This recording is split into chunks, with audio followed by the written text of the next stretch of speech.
Welcome to Herbally Yours, an adventure into the world of natural medicine. Here is your host, Dr. Ellen Kamhi, the natural nurse who will help you take the leap to ultimate wellness. And greetings. Thank you so much for joining me, Ellen Kamhi, the natural nurse, for another edition of Herbally Yours, right here on the voice of Nassau Community College, 90.3 WHPC.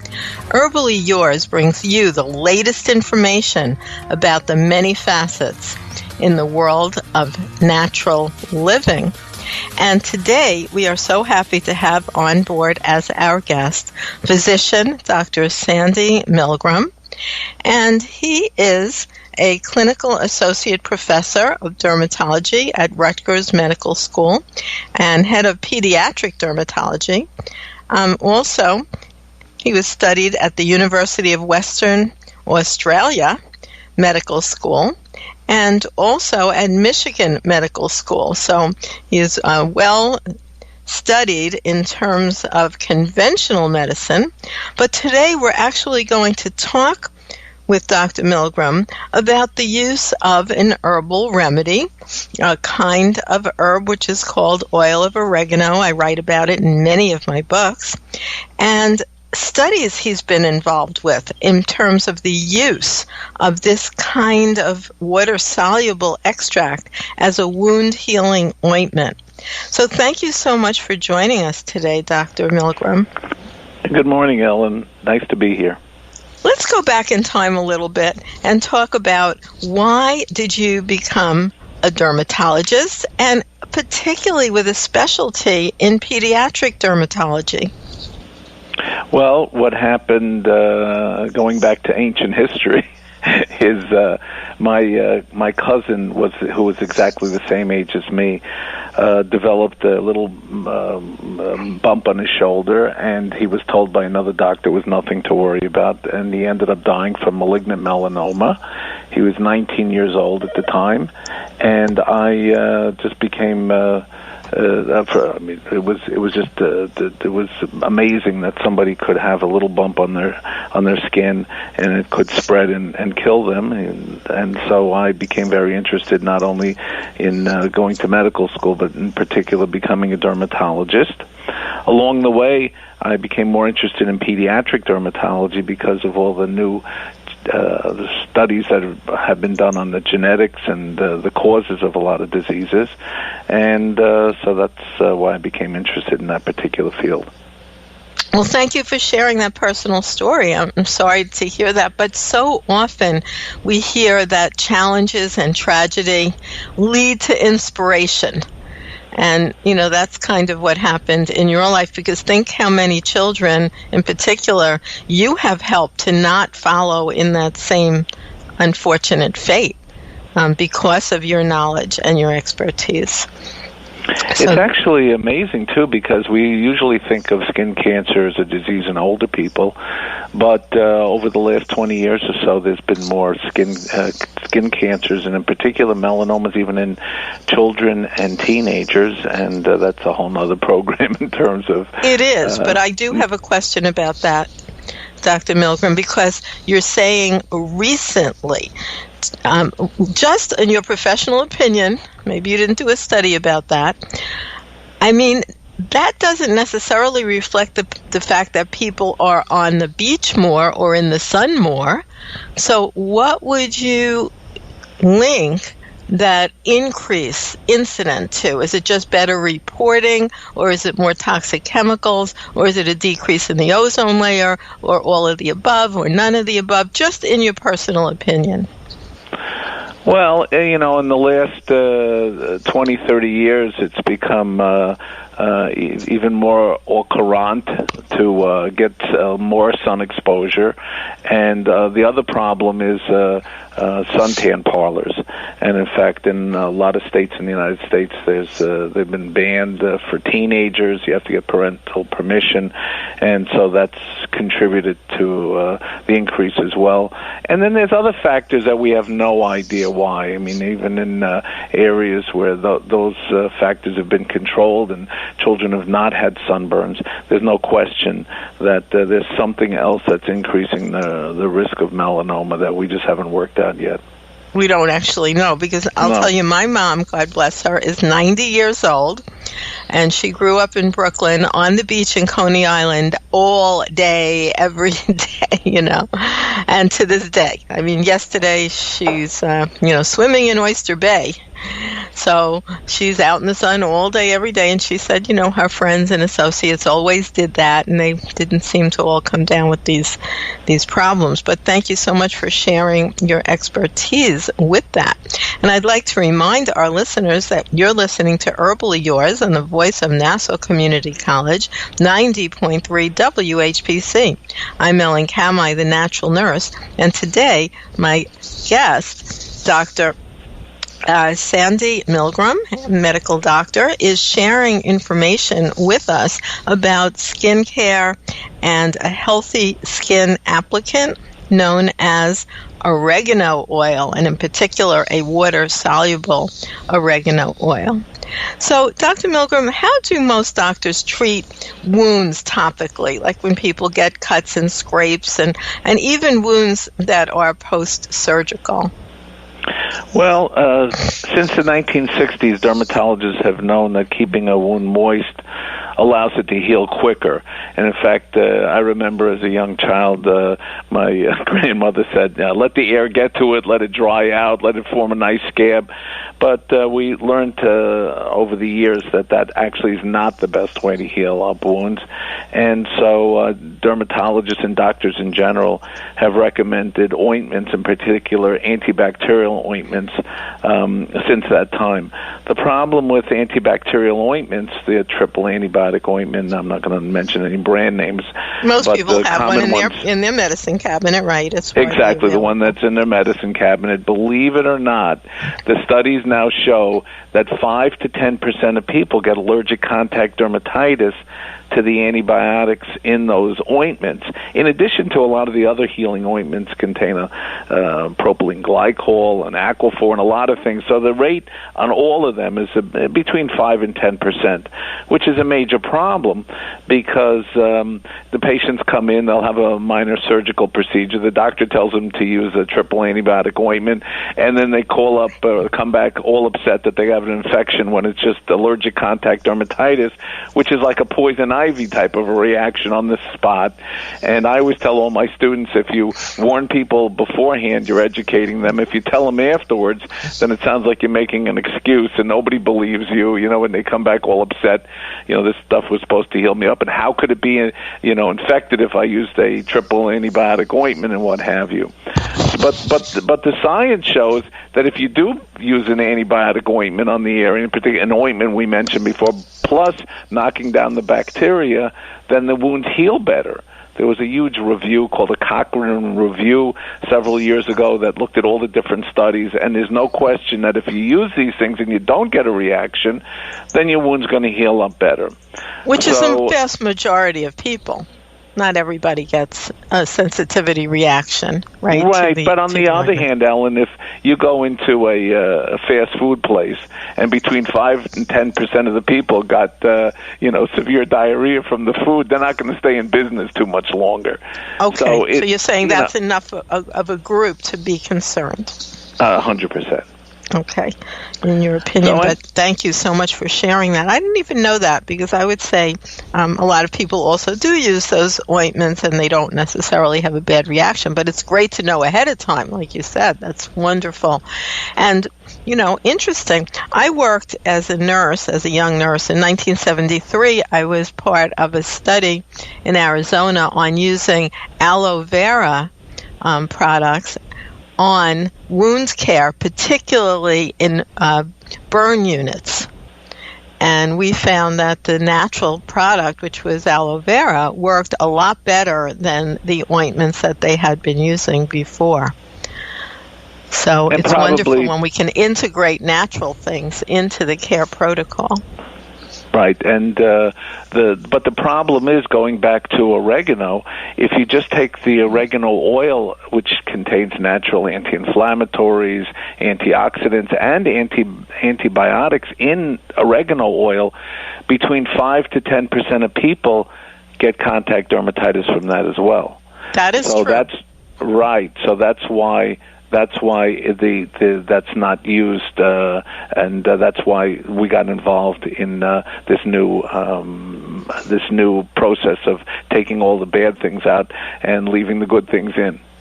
Yeah, that's really wise. Now, as an herbalist, I do recommend just using straight up oregano oil, many people who are not sensitive to it, because it's amazingly anti-inflammatory, antibacterial. But I tell everyone, if they are going to use it, to use 1 drop first, and this is the full oil, not the water processed special one that you're talking about, because so many people get blisters in their mouth. I mean, very severe reactions. I mean, in fact, I would never use it. My children are now 45 and 40, so I'm not a mother dealing with little ones at this point, but even for my grandchildren, I would not recommend using oil of oregano in a pediatric population because of that. Well, now I think I have something that'll allay your fears, and then there's not going to be much of a problem. Well, there won't be any problem with this new process. Isn't that excellent? That's a real difference. So while natural oil of oregano can certainly be healing, and there's so many studies on all its excellent effects, it is a little rough in its full form because, I guess, of the oils that cause contact dermatitis like you're sharing, since you are a board-certified dermatologist, particularly in pediatric dermatology. So what a great reference point that you are coming from. Well, it's interesting that this is not more widely known. Hippocrates, who was a physician in ancient Greece, actually he was the first physician scientist, was the first to recognize the healing power of the oregano oil. And in fact, back then they started they didn't use the term antibiotics, but it's come to be known as nature's antibiotic. But they knew that at that time, 2,400 years ago, that it did treat skin infections and dermatitis and what have you. And it was used for a long time until people realized that the blistering and what have you from the straight oregano oil. But still, some patients will use it orally, as you were talking about, and I've had patients talk about using it for sore throats, weight loss, decreasing the cholesterol, and what have you. But again, you have to be very careful using the straight, the essential oil of oregano.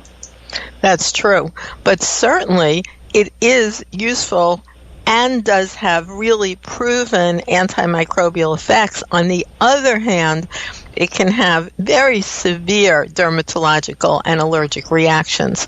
So really balancing those two things is a big part of it. Well, we're going to take a little break right here on Herbally Yours and remind you that you are listening to Herbally Yours on the voice of Nassau Community College, 90.3 WHPC. Listen live online at nccradio.org or on iHeartRadio. For more information on today's guest or topic, email us at whpc@ncc.edu. Stay tuned. Herbally Yours will be right back. 911, what is your emergency? My kid shot himself. All right, where's the wound, sir? 911, what's your emergency? Please, I need you. My son shot his brother. 911, what is your emergency? 911, please state your emergency. Every day, 8 kids and teens are unintentionally killed or injured by loaded and unlocked guns. It wasn't locked. Learn how to make your home safer at endfamilyfire.org. Brought to you by the Ad Council and End Family Fire. Quitting smoking is hard, but we are here to help. The American Lung Association's Freedom from Smoking program is a proven way to quit smoking for good, even if you've tried before. We use proven activities to help you understand your own relationship with tobacco, and how you can quit on your terms. Learn more at freedomfromsmoking.org. Your journey to a smoke-free life starts here.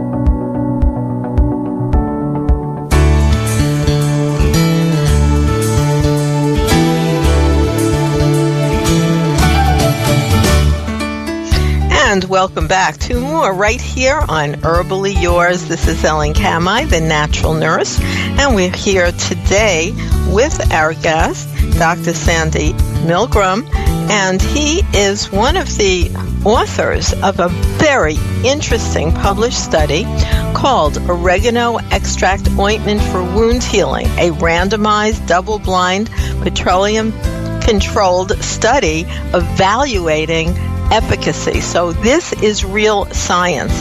And of course, Dr. Milgraum is a clinical associate professor of dermatology at Rutgers Medical School, and he's the head of pediatric dermatology. So I just want to ask you about one other thing in terms of your path to becoming so knowledgeable. I noticed that you also attended medical school in Australia. So they use a lot of natural remedies there, such as neem oil, etc. Yeah, no, it's an interesting story. I grew up in New York, and then as a teenager, we went to. My father got a job in Australia, and so I finished my studies there and went to medical school. And then we came back afterwards. But it's true that they do have they had a much more open attitude towards integrative medicine there. And it's actually spilled over now to the United States.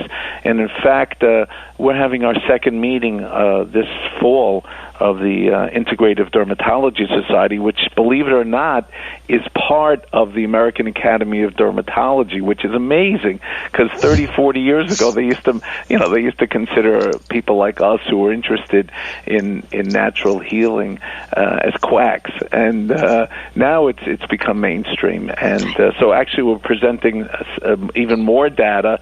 You'll have to stay tuned. I don't want to spill the beans, but more data that we have about this natural water-soluble oregano extract that's going to be presented at that meeting.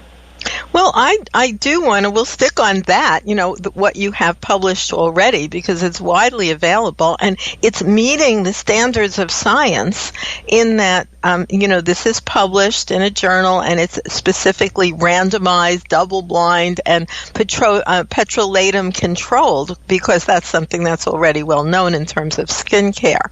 So really, really well done study. And I'm very interested in this because here's where you were looking into how could you improve the use of oil of oregano, maintain many of the healing actions that are so well documented, both in traditional, when I say traditional, I mean thousands of years of traditional use, and clinical studies in terms of the antibiotic, antimicrobial, anti-inflammatory effects, but yet you were looking at a way to make the dermatological adverse effects decreased tremendously. So that is excellent research. Yeah, and the story behind this is really amazing. What happened was, again, we talked about the oil of oregano, the essential oil. And when people hear the word essential, they think that means it's essential for something, but it actually just means that it's the essence of the product, the essence of the oil, where the fragrance and flavor comes from. So what they do with oregano is they take the leaves and they steam distill it, which means that force steam through the leaves. They take off the oil, and then they used to take the leaves and just throw it into a landfill, discard the leaves, and forget about it, because once you have the oil, they figured there's nothing else left. But a PhD scientist in New Jersey, her name is Dr. Daphne Frankel, plant biologist, and she's a world-renowned expert on vanilla and other things as well. She started to study the leftover leaves, which were just considered refuse, waste. And she discovered that the leftover material without the oil contains the same properties as the oregano oil. So it's anti-inflammatory, it's antioxidant, and it's antimicrobial. Not only is it antimicrobial, but it kills most of the pathogens, most of the bacteria that cause problems. For example, it kills Staph aureus, it kills MRSA, it kills strep. The strep is the thing that causes impetigo. And also other dangerous organisms like C. difficile and a lot of other things as well. And in fact, so what we did was we took this material and actually tested it in a lab. That we did a test called MIC, which is the minimum inhibitory concentration. So even at very low levels, it kills these other bacteria. So that's when we decided maybe we'll try, if it's antibacterial and anti-inflammatory, we'll put it up against these other things which cause contact dermatitis, and we'll try it on patients, which we did. And there's no contact dermatitis because the oil's been removed, but you still have the benefits of the product. So that was the lead up to do the study. Because the next thing that's used rather than... So are you redistilling it, or are they using a different action, such as an herbal menstruum or some other way to process those spent leaves? A patented extraction process that she came up with to take it off, and it's a little too complicated to go through with this, but just be that as it may, what we could say is that it removes it and the extract, and in fact the extract now is sold as a natural food preservative. It's approved for a natural food preservative in the United States. So rather than using a chemical food preservative, they use this oregano natural preservative as a recognized food preservative. And if people want to know more about that, it will be published along with our archive. But a good place to look is called Oregano, which is OREGAN, and then KNOW. Oregano, and there's all kinds of research. I'm actually looking at your study right here, Dr. Milgraum. That's really, amazingly well done, and is fantastic in terms of supporting the use of a natural remedy such as oregano oil, but in a form that is water soluble and can be used as a natural preservative, which is so excellent for many things. Let me ask you this. Does it maintain the scent and taste of oregano once we get to this water-soluble extract? No, you don't. You cannot tell that it's oregano. It has a very faint, earthy smell from the leaves, and in fact, we were thinking about when we were doing the study of putting a masking scent in there. But then we decided that if we do that, then there's a chance of developing contact dermatitis from that, and patients don't mind it. They once they know that it's a natural thing. It's almost like when we were kids and they used to, if I could use the word, my mother used to put Vicks Vapor Rub all over us, and it was this horrible smelling thing. And yet, if it works, people put up with this. But I don't want people to get the wrong impression. You can hardly smell it at all, but it does not smell like oregano. Right, like because plain oil of oregano is quite strong in terms of its scent, and that's what often stops the cosmetic industry from utilizing it as a natural preservative. Well, so this sounds like a great way around that. Exactly. So, going back to the study, what we did was we took this oregano water-soluble extract, and we put it in petrolatum or Vaseline as a 3% compound, and then we went at the clinic, where you're doing skin surgeries all the time. We took 20 patients who had just a minor skin surgery and gave them the oregano extract in petrolatum, and then another 20 got the Vaseline, and it was completely blinded. The patients didn't know what they were getting. The doctors didn't know which one was getting which. And then we evaluated the wounds, and we found that the ones that were getting the water-soluble oregano extract, the 3% in petrolatum, they had they had one half the amount of contamination of their wounds of bad bacteria like Staph aureus. The ones that got the Vaseline had 3 times as many infections, but more importantly, well, just as importantly, when we looked at the wounds photographically, when the doctors, and again, they didn't know which one was getting which, the wounds looked better.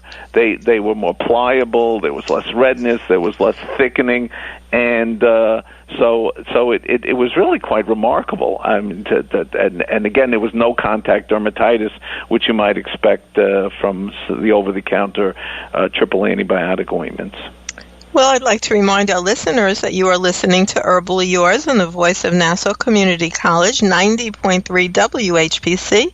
I'm Ellen Kamhi, the natural nurse, and my guest today is physician and pediatric dermatologist, Dr. Sandy Milgraum, and we're talking about a water-soluble oil of oregano, which is much less of an irritant than regular oil of oregano, and you can find out more at Oregano, that's KNOW.com,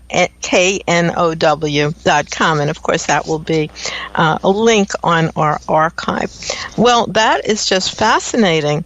So is there any future applications for oregano natural preservative, the water-soluble kind that you're thinking about? Maybe that's involved in some of your newer research. Yeah, no.